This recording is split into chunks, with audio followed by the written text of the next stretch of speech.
Hello students, welcome to my channel in search of infinite. आज यहाँ पर बात करने वाले हैं लाइट रिफ्लेक्शन एंड रिफ्रैक्शन के पार्ट 3 के बारे में। इससे पहले पार्ट 1 और पार्ट 2 का वीडियो मैं बना चुका हूँ, जिसका लिंक आपको डिस्क्रिप्शन बॉक्स में मिल जाएगा। वहाँ से जाके आप वीडियोज़ को कंप्लीट कर सकते हैं। पार्ट 3 में बेसिकली हम बात करने वाले हैं इमेज फॉर्मेशन के बारे में, टोटल इंटरनल रिफ्लेक्शन के बारे में और कुछ इंपॉर्टेंट टॉपिक के बारे में। तो चलिए चलते हैं सीधे टॉपिक पर। हम बात कर लेते हैं image formed by plane mirror की, कि प्लेन मिरर में किस तरीके से इमेज फॉर्म होती है उसकी बात कर लेते हैं। जैसा कि देख रहे हैं कि एक ऑब्जेक्ट जो है, ये आप समझ लीजिए एक ऑब्जेक्ट है जो यहाँ पर हमने रख दिया है, एक कैंडल रखी हुई है, और ये जो इमेज जो है ये ऑब्जर्वर है जो इस इमेज को देख रहा है। तो यहाँ पर रिफ्लेक्शन का फिनोमेना सबसे पहले होगा। यहाँ पर आप देख रहे हैं इंसिडेंट रे ऑफ लाइट यहाँ पर इस प्लेन मिरर पर स्ट्राइक करेगी और यहाँ पर रिफ्लेक्शन हो जाएगा। तो किस तरह से इमेज इस तरह से फॉर्म करती है, यहाँ पर कैसे फॉर्म करती है, मिरर के अंदर आपको कैसी चीज़ें इमेज दिखाई देती है, उसके बारे में बात कर लेते हैं। अगर हम इन रिफ्लेक्टेड रे को अगर हम यहाँ पर बढ़ाएंगे धीरे धीरे डॉटेड लाइन के थ्रू, तो आपकी इमेज कुछ इस तरीके से यहाँ पर आपको अपीयर होगी। आप देख सकते हैं कि ये एक तरह से आपका इंसिडेंट रे हो गया, ये आपका रिफ्लेक्टेड रे हो गया, और ये बीच में आपको दिख रहा है ये नॉर्मल की तरह वर्क कर रहा है। इसलिए जो आपको इमेज होती है वो आपको क्लियरली सामने दिखाई देती है। ऑब्जेक्ट के सब जस्ट सामने आपको ये इमेज दिखाई देती है। कुछ इस तरीके से इमेज ये फॉर्म हो जाती है प्लेन मिरर में।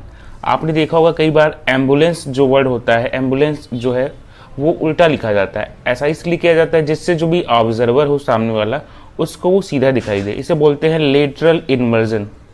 इस फिनोमेना को बोलते हैं लेटरल इन्वर्जन। आप कभी भी अगर मिरर के सामने खड़े होते हैं तो आपका जो लेफ्ट हैंड होता है वो राइट में अपेयर होता है, राइट जो है लेफ्ट में अपेयर होता है। इस फिनोमेना को भी लेटरल इन्वर्जन बोलते हैं। तो कुछ इस तरीके से इमेज फॉर्म होती है प्लेन मिरर में। अब बात कर लेते हैं किस तरह से स्फेरिकल मिरर में इमेज फॉर्म होती है। चलिए अब देख लेते हैं कि किस तरह से स्फेरिकल मिरर में इमेज फॉर्म होती है। आप देख रहे हैं हमने एक तरह का मिरर ले लिया है और एक फोकल लेंथ और सेंटर ऑफ कर्वेचर दिखा दिया है।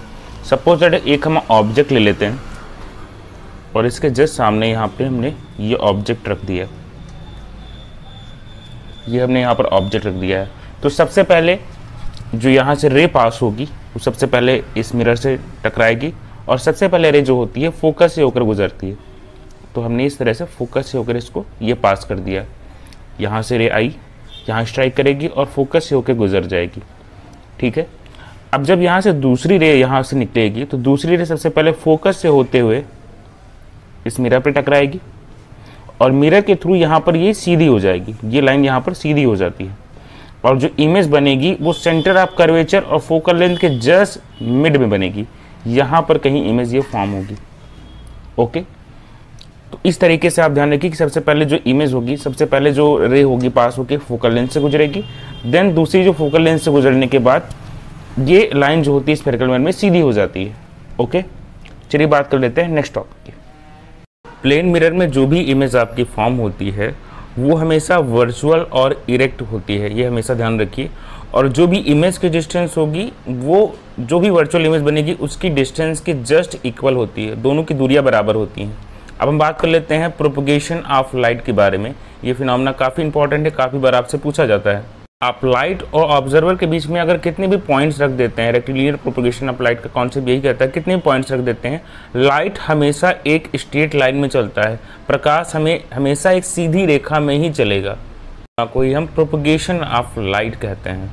चलिए बात कर लेते हैं नेक्स्ट टॉपिक की, जो कि है रिवर्सिबिलिटी ऑफ लाइट। रिफ्लेक्शन के कारण रे ऑफ लाइट का पथ अगर बदल दिया जाता है, इट मीन्स अब रे रेयरर मीडियम से डेंसर मीडियम में ना पास होकर डेंसर मीडियम से रेयरर मीडियम में पास की जाती है। ऐसा होने पर लाइट पूरी तरीके से रिवर्स हो जाती है, मीन्स अपने मीडियम में वापस आ जाती है। इस फिनोमेना को बोलते हैं रिवर्सिबिलिटी ऑफ लाइट। बात कर लेते हैं नेक्स्ट टॉपिक की, जो कि है कन्वर्जिंग एंड डाइवर्जिंग लेंसेज। ऐसे लेंसेज जो लाइट को एक जगह पर कन्वर्ज कर देते हैं, एक जगह पर इकट्ठा कर देते हैं, ऐसे लेंसेज को कन्वर्जिंग लेंसेज बोलते हैं। इसमें आपका कॉन्वेक्स लेंस आ जाएगा। ऐसे लेंसेज जो लाइट को डाइवर्ज कर देते हैं या फैला देते हैं, अपनी जो भी रेज हैं अपनी ओर, अगर फैला देते हैं अपनी ओर से तो उसको हम डाइवर्जिंग लेंस बोलते हैं। बेसिकली इनमें आपके कॉनकेव लेंस आ जाएंगे। इस ग्राफ के थ्रू आप समझ सकते हैं।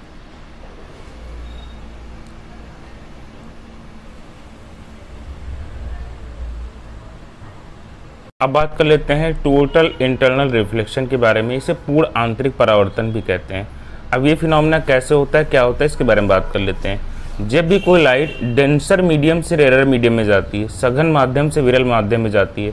सपोज दैट आप मीडियम लेते हुए कह सकते हैं कि वाटर से कोई जो लाइट रे है वो अगर एयर में जा रही है, अगर ऐसा कोई फिनोमेना होता है तो पूरी तरह से लाइट जो है रिवर्स हो जाती है, उसका टोटल इंटरनल रिफ्लेक्शन हो जाता है। इस कंडीशन में जो इंसिडेंट एंगल होता है वो क्रिटिकल एंगल से बड़ा हो जाता है, जिससे पूरी लाइट पूरी तरीके से रिफ्लेक्ट हो जाती है। ना को टोटल इंटरनल रिफ्लेक्शन कहते हैं। चलिए कुछ एग्जाम्पल के थ्रू समझते हैं। जैसे मैरेज का एग्जाम्पल है या ब्रिलियंसी ऑफ डायमंड है, इसके थ्रू समझते हैं। मिराज फॉर्मेशन, जिसको मारीचिका भी बोलते हैं, रेगिस्तान में बेसिकली बनता है, जिसमें जो भी ऑब्जर्वर होता है उसको अपीयर होता है कि आगे पानी या तालाब उसे नज़र आता है, जबकि ऐसा नहीं होता। ऐसी कंडीशन उसको टोटल इंटरनल रिफ्लेक्शन के कारण दिखाई देती है। जस्ट बिकॉज जो रेगिस्तान के जो सैंड पार्टिकल्स हैं एक तरीके डेंसर मीडियम का काम करते हैं, और इस तरह से टोटल इंटरनल रिफ्लेक्शन की वहाँ पर वो फिनोमेना वहाँ पर अकर हो जाता है और ये चीज़ें नज़र आती हैं। कई बार आपने देखा होगा जब कहीं आप कार से ड्राइव कर रहे होते हैं, ट्रैवल कर रहे होते हैं, तो आपको लगता है कि सड़क पर जो है आपको पानी नज़र आता है, जबकि ऐसा नहीं होता है, क्योंकि आप जिस मीडियम में बैठे हुए हैं वो आपका डेंसर मीडियम है और बाहर रेयरर मीडियम है। तो इस तरह का टोटल इंटरनल रिफ्लेक्शन का फिनोमेना वहाँ पर हो जाता है। अब बात करते हैं नेक्स्ट एग्जाम्पल के बारे में। बात कर लेते हैं ब्रिलियंसी ऑफ डायमंड के बारे में, हीरे की चमक के बारे में। आप जानते हैं कि हीरे का खुद का कोई प्रकाश नहीं होता, वो पूरी तरीके से टोटल इंटरनल रिफ्लेक्शन की प्रोसेस के कारण ही चमकता है। जो भी लाइट होती है लगातार उसमें वो घूमती रहती है और ये हीरा चमकता है। स्फेरिकल मिरर में अलग अलग कंडीशन में जो इमेज होती है वो अलग अलग जगह पर फॉर्म होती है, अलग अलग तरह की इमेज फॉर्म होती है।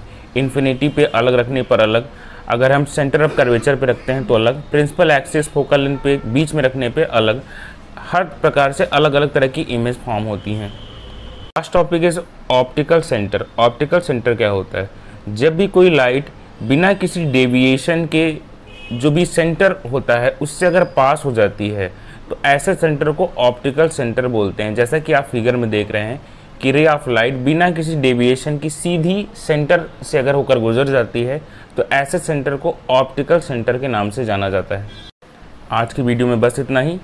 अगर वीडियो आपको अच्छा लगा हो इसे तो लाइक करें, शेयर करें, सब्सक्राइब करें।